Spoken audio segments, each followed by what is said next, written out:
like to introduce our presenters. Risa will be kicking us off. She is the executive director of the River Management Society and a good friend and colleague. And Fred Akers, who is the operations manager at the Great Egg Harbor National Scenic and Recreational River, which is a partnership river. Thanks for being here today. Yeah, thank you. I just have a few words and I'm going to hand it to our expert here. But Fred Akers will tell you, is going to talk about the system in general and then what makes partnership wild and scenic rivers very, very special and all the considerations about them. But also Fred, for now, to help appreciate his background and for the future, if you have questions, is part of the very first partnership Wild and Scenic River. So he's been here since the been there since the beginning. Has seen the development of the system, and I don't think we could have someone that knows more about the partnership Wild and Scenic Rivers than Fred. So I'm just going to let you take it away, Fred. Thanks for being here. Okay, thanks. Thanks, Risa. I've been managing a partnership river for well over 20 years, and I'm happy to talk about that. But to get to that partnership rivers story, I wanted to talk about the Wild and Scenic River program in general, and kind of developed a little question format. So some basic stuff. What is a wild and scenic river? This is kind of some basic stuff. So the key attribute is free flowing. So rivers that are wild and scenic have to be free flowing, which means they have to be free of major dams, diversions, and modifications. And they're very different. They're all different places, but they have to be free flowing. Now, this gets confusing, but it's really not that difficult. So when wild and scenic rivers are considered for study and designation, there's basically three levels of classifications that are considered, and they're basically based on how much access there is to the river. So wild rivers are essentially primitive, shorelines free of human infrastructure, and generally not easy to get to except by foot hiking in. So that's wild rivers. They're pretty special. Then the next category is scenic rivers, which has some greater degree of accessible in places by roads, but they look pretty good, and they're not too hard to get to, but not too easy. And then the third category is recreational rivers, and these are more readily accessible by roads and kind of more in developed areas, and more people are in those areas. And there can be some minor dams or diversions in the recreational sections. All right, so the next category of what makes a wild and scenic river is they have to have at least one what's called outstandingly remarkable value, often referred to as ORVs. And the ORVs are typically need to be regionally or nationally significant. So what makes the river special is in the ORVs. And they can be a number of different things. So typically there's scenic, exceptionally scenic rivers, rivers that are famous for recreation, some special geologies. It can be fish and wildlife, natural resource values. There could be historic values to the river. There could be cultural values. And then there's always the other unique values because rivers are special and different, and certain rivers have very unique, outstanding resource values. So, and what's the point? Why do we have wild and scenic rivers? Where did they come from? Why were they invented? And it was kind of determined going into the 60s that, man, a lot of rivers in America were developed, and they were built up, and they were polluted, and industrialization and lots of water control structures and a lot of infrastructure, which made a lot of rivers in America, they weren't free flowing, and they were being interrupted, and it was affecting the recreational access, and it was affecting the natural values. So, and it became, there was big cumulative impacts that people realized in the 60s. So some statistics: 500,000 to 2 million dams currently obstruct U.S. rivers, and it affects fish and aquatic life. So anyways, there's a lot of rivers that are messed up, and there was an interest by the public and then by Congress to do something about that. And states also had the same thing, same issues that the federal government had. Okay, so there was a need to do something, and the public got Congress to want to do something. So the next question is, who designates and creates new wild and scenic rivers? And the short answer to that is Congress does that. So that's important to keep in mind, that our elected representatives in the House and Senate are the people who can do this. So Congress created the National Wild and Scenic Rivers Act in 1968. So Congress did that, and it was signed into law by President Johnson. So wild and scenic rivers create a mechanism to designate rivers into a national wild and scenic rivers system. Rivers or section of rivers may be designated by the United States Congress through acts of Congress. Under certain conditions, the Secretary of Interior can designate state rivers into the National Wild and Scenic Rivers System. But that condition means that the governors of states have already designated their rivers wild and scenic under a state program. So they can go to the Secretary of Interior and ask for their rivers to be included into the National Wild and Scenic Rivers System. So how many wild and scenic rivers are there in America today?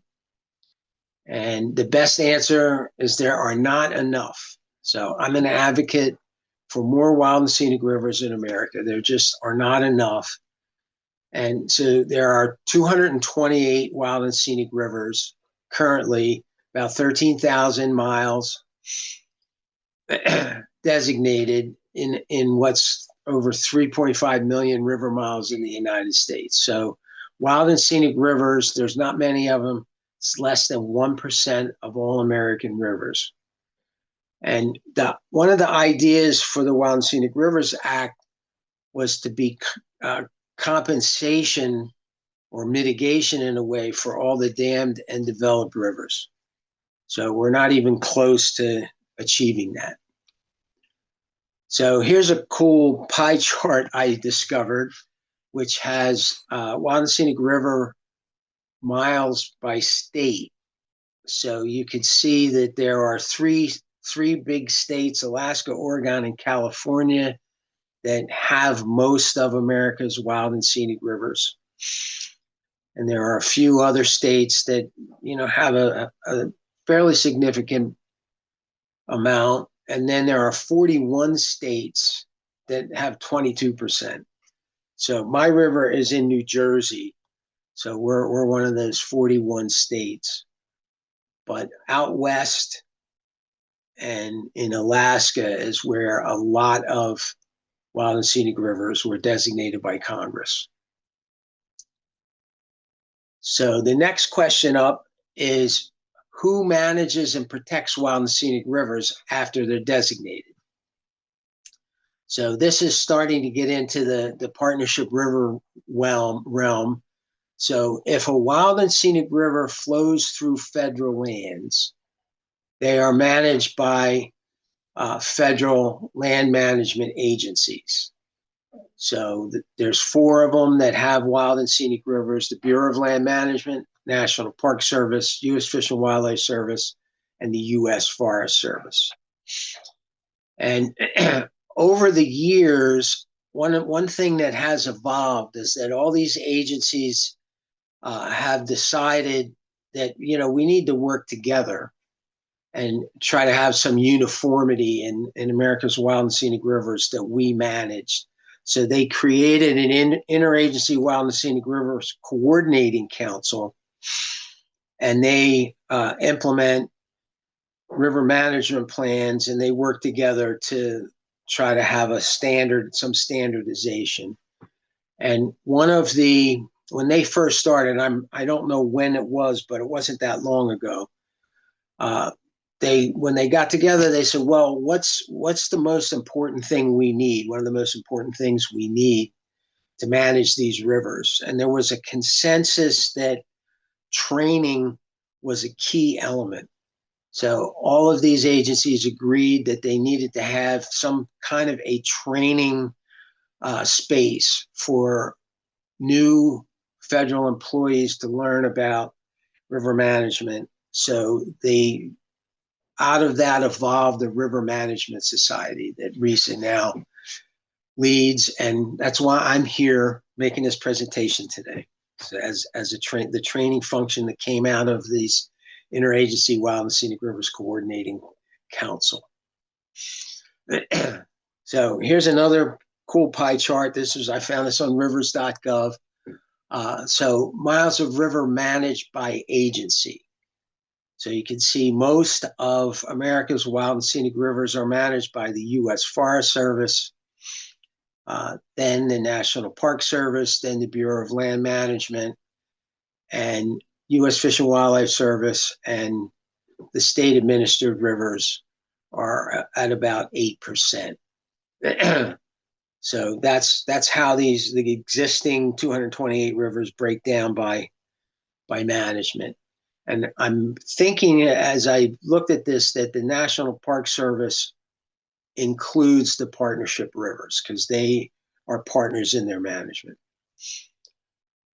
All right, so here's the main nexus for why there is such a thing as partnership wild and scenic rivers. So what happens if you have eligible rivers that could be designated, but they're not on federal lands? So how do you do that? So most of the America's remaining free-flowing rivers do flow through non-federal lands. So how can we protect those? So this new wild and scenic rivers designation and management method for designating rivers on non-federal lands was inadvertently created in New Jersey in 1992. And that is now known as the Partnership Wild and Scenic Rivers Program. And I say it was inadvertently created here because my river, the Great Egg Harbor River, was the first federally designated river by Congress to be on non-federal lands. And it was, at that time, just kind of one-off. It wasn't that Congress and the federal government decided they were going to start a whole program for the rest of forever. It was just created as a one-off, but it became pretty popular, as you'll see later.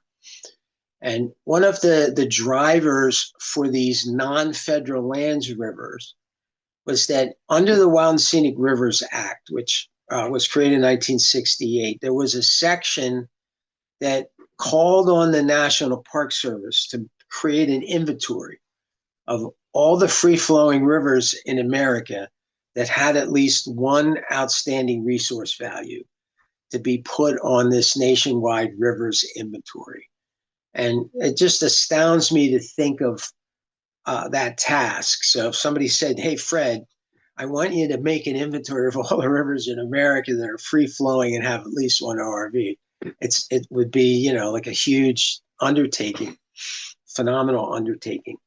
So it took the Park Service until about 1985 to finish the inventory, and it is a real thing, and it is online. You can Google it. It's got a not really fine website with an interactive map that the Park Service has really done a good job creating. And there are 4,500 free flowing segments in the United States that are potentially eligible to be included in the National Wild and Scenic River System. So the history of the Partnership Wild and Scenic Rivers program, it kind of started in the East. So the Great Egg Harbor River is in New Jersey. It was the first one in 92. And then another one in New Jersey in 93. And after that, over the years, now there's 18 and 10 states. So you couldn't have wild and scenic rivers on federal lands everywhere. And in the East, on the East Coast, there wasn't a whole lot of federal lands. So what to do? Now, the nationwide rivers inventory that was finished in 85 had segments of the Great Egg Harbor River that were listed on this inventory. And members of Congress here in New Jersey saw that. And there was also public interest. There were other things going on here in New Jersey. You know, New Jersey used to be called the garbage state back in the 70s. So there's a lot of pollution and concerns about water quality.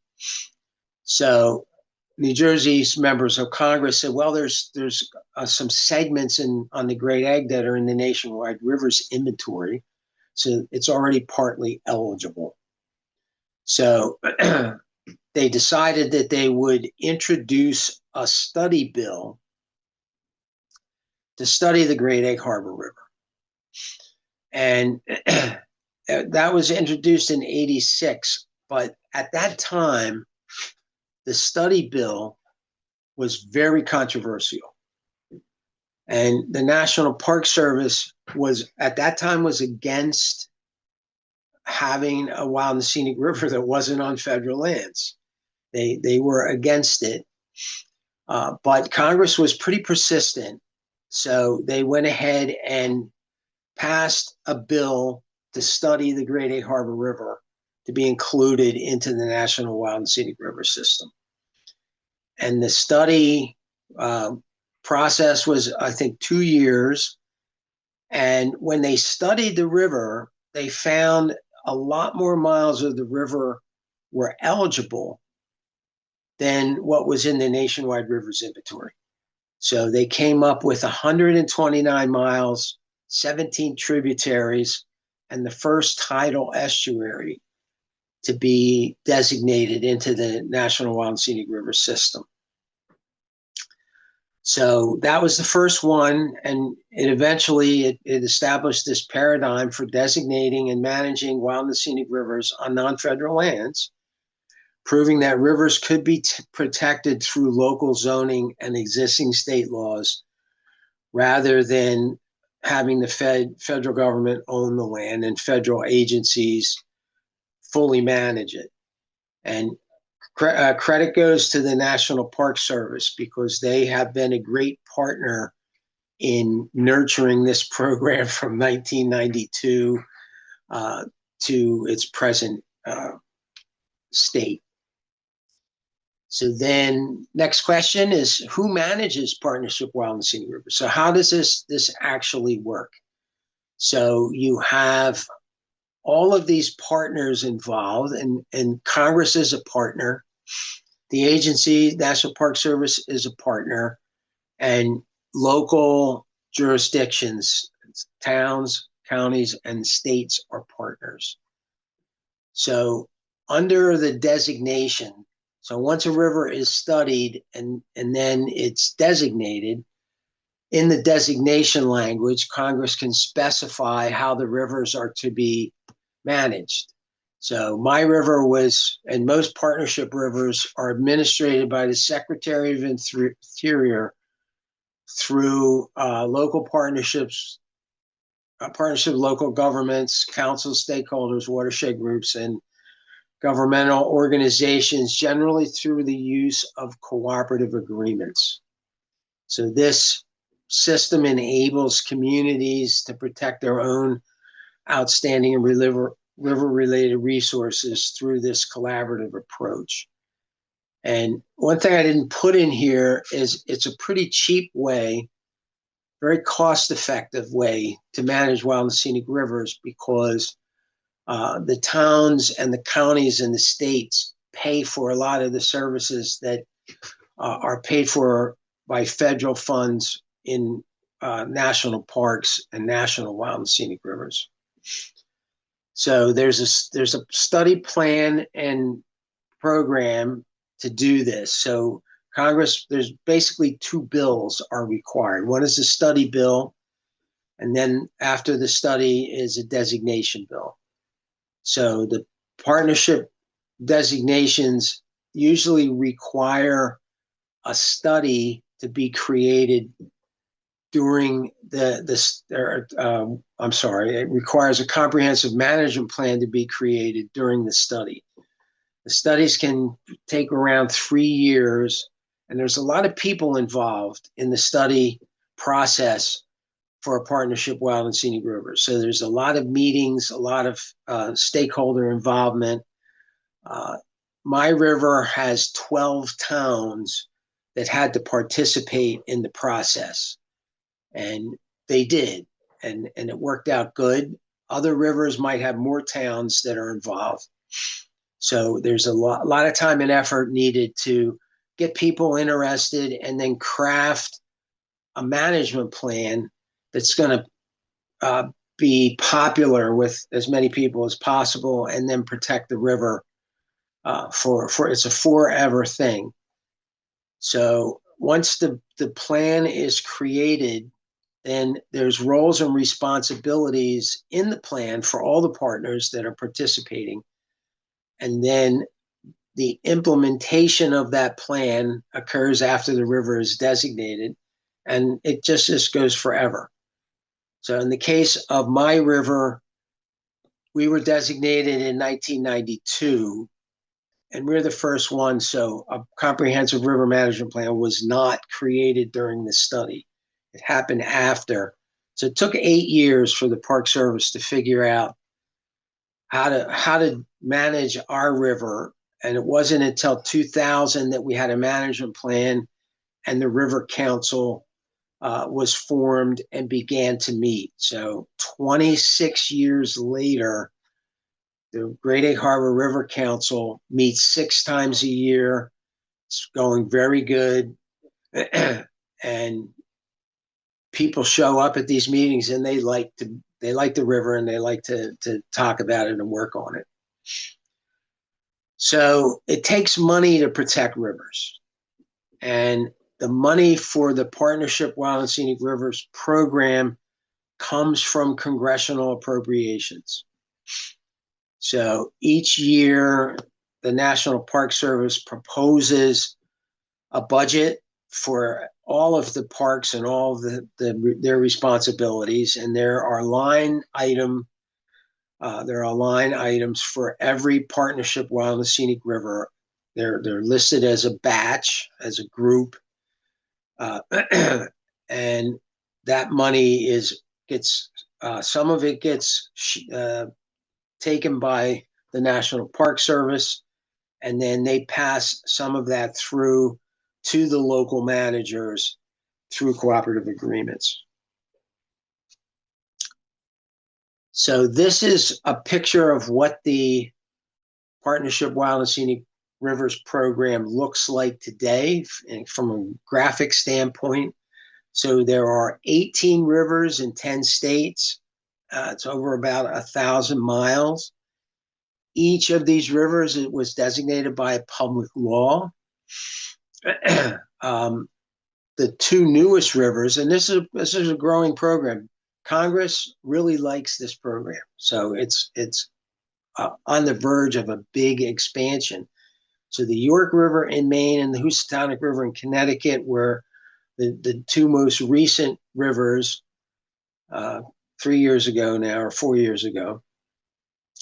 And the funding level has continued to increase as the number of rivers are added.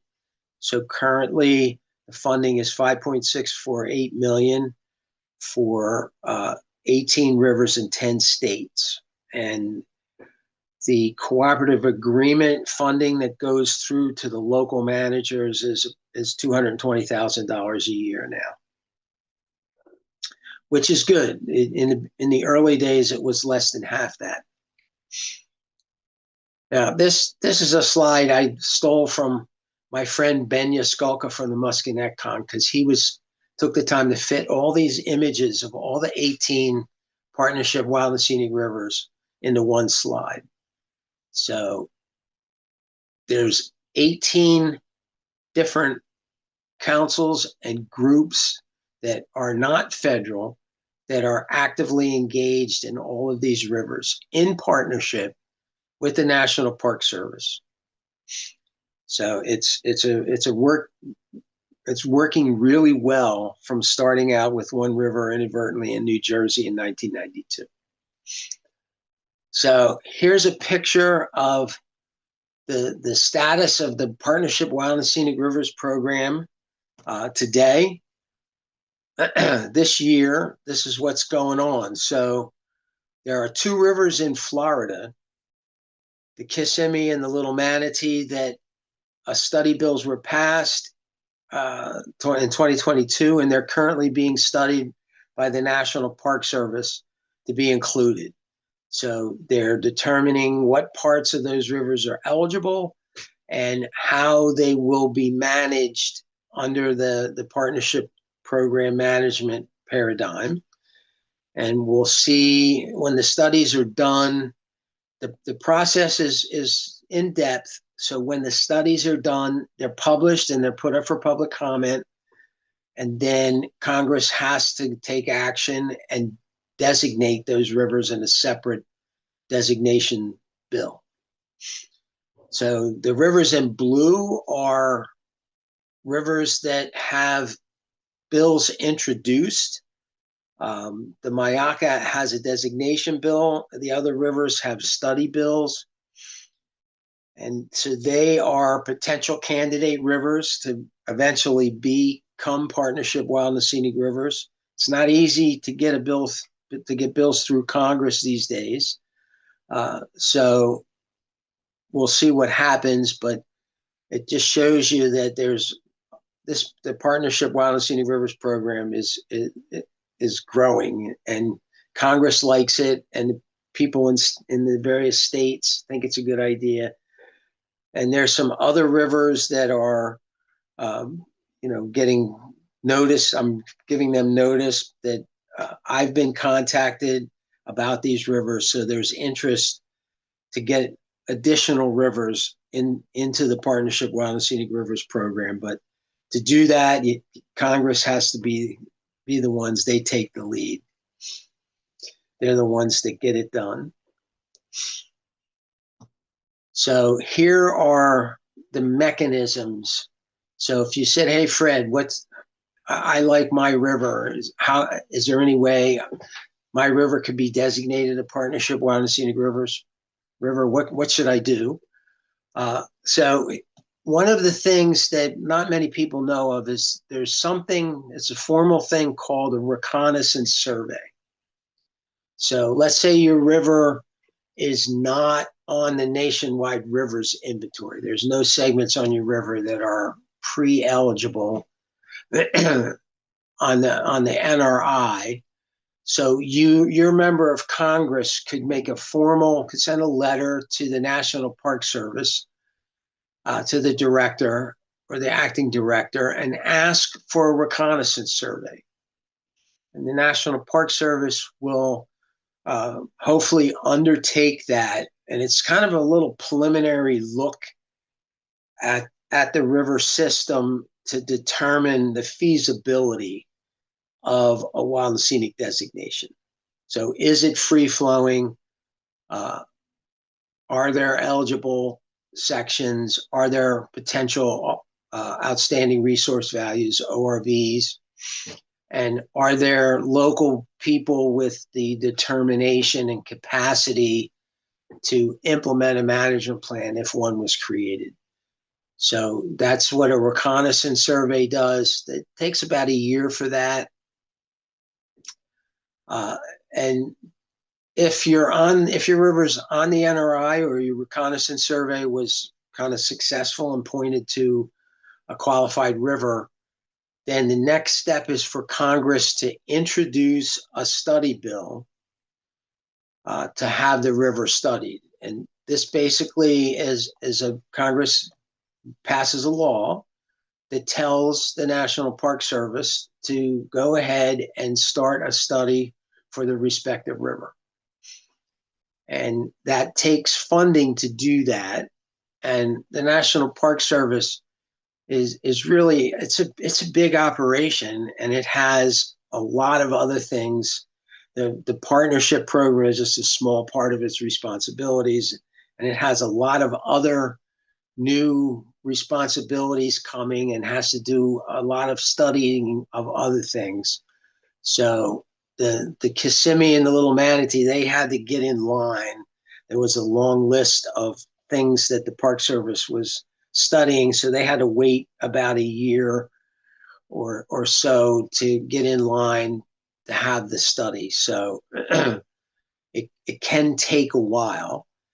And once the study starts and people are engaged and there's a lot of activity and work that gets done, and the comprehensive management plan for that river is crafted and created, and the study is completed, then the next step is for the river to be designated, which is another act of Congress. And these acts of Congress are, they're tricky to get through, but they do happen. You just have to be patient. And so then Congress will introduce the river that was studied to be designated into the National Wild and Scenic River System. Now, because of the interest that has been generated, in the recent, I would say 5 years or so, the National Park Service and other folks and people from RMS said, you know what, it would be helpful if we created something for guidance, so people have a resource they could go to learn about the Partnership Wild and Scenic Rivers program and what the elements are of it and what the processes are. So that tool has been created, and it's called the Partnership Wild and Scenic Rivers Toolkit. And it is online, and was designed for communities and stakeholders to have a place to go to learn about partnership rivers and the process. So that Partnership Wild and Scenic Rivers Toolkit is hosted by the River Management Society, and it's on the River Management Society website. It's pretty comprehensive. It's pretty good. So that's my presentation. Thanks. Thank you very much. Thank you, Fred. Really appreciate it. Yeah, I have a question, Fred. The reconnaissance study, you asked Park Service for it. Who does that? They say, okay, we'll do it. Who does that? It's National Park Service staff. So I know about this because it's in Director's Order 46 and the work plan for 46. But the Upper Raritan, Tom Kane, Senator or Congressman Kane introduced the study bill for that, but he had sent a letter to Director Sams asking for a reconnaissance survey. and one staff person from the Northeast region and an intern were assigned to that. And I got some information from them. So they really were concerned about whether the upper Raritan was free flowing enough. So they really concentrated on that part and determined that there were some really nice, open, free flowing parts of the upper Raritan that would justify the introduction of a study bill. Because if you think about it, if I was a congressperson, I would not want to introduce a study bill unless I was pretty sure it would be successful. Here's a question. Taylor, I'll go ahead. Is the process different for rivers that are already deemed eligible? All right, say that again. Hannah asks, is the process different for rivers that are already deemed eligible? Okay, I think I understand what. So the first metric is, where is the river located? Is it on federal lands predominantly or not? So, because I just watched the RMS presentation about eligible rivers, and those were rivers that were all on federal lands that were eligible. So a river that's not on federal lands, I would only know that to have an eligibility criteria if it was on the nationwide rivers inventory. Otherwise, there's no measurement for eligibility. So NRI includes non-federal land rivers? Yes. It has both. It has federal and non-federal. So I'll give you an example. We just had a study bill introduced in New Jersey for the Mullica River, which is in a pretty, it may even have some wilderness sections in New Jersey, but it had 25 segments and 191 miles on the NRI. So I advocated that a reconnaissance survey was not necessary for that river because it had so many eligible segments on the NRI that a study bill could be introduced. It's a pretty sure thing that that river is going to be eligible and suitable. And just a comment on the big differences in process for getting to the point where you're managing a designated river. And I mean, you talked about it, but the heavy lifting for partnership rivers is before it's designated. You have to get the people together, they have to do the study and everything. Then the council gets developed and you essentially do your comprehensive river management plan with your ORVs identified. And you're putting it all together, and that's required for designation.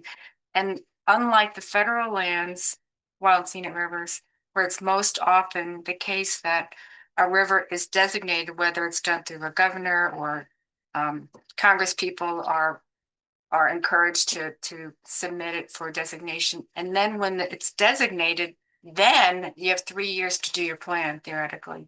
It's really quite different. But for the partnership rivers, once they do all the heavy lifting of getting together and putting together a plan, when it's designated, you're ready to go.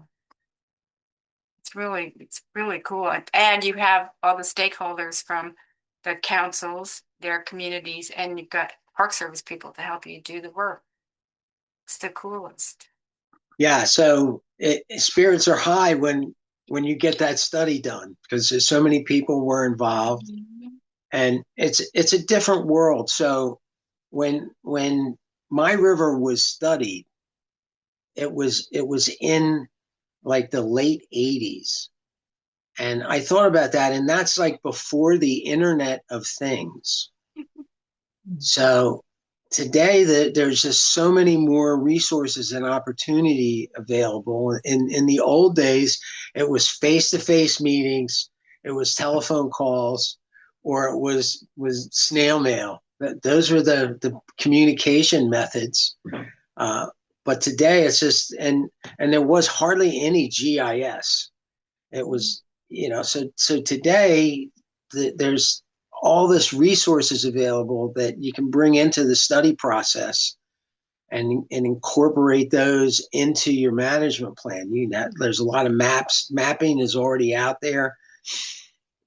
So it's a different world, and it's a cool process. It really is. And our council is 26 years old, so it works for a long time. Big thanks, Fred and Risa, for being here today. And that was a really interesting presentation. So thank you very much.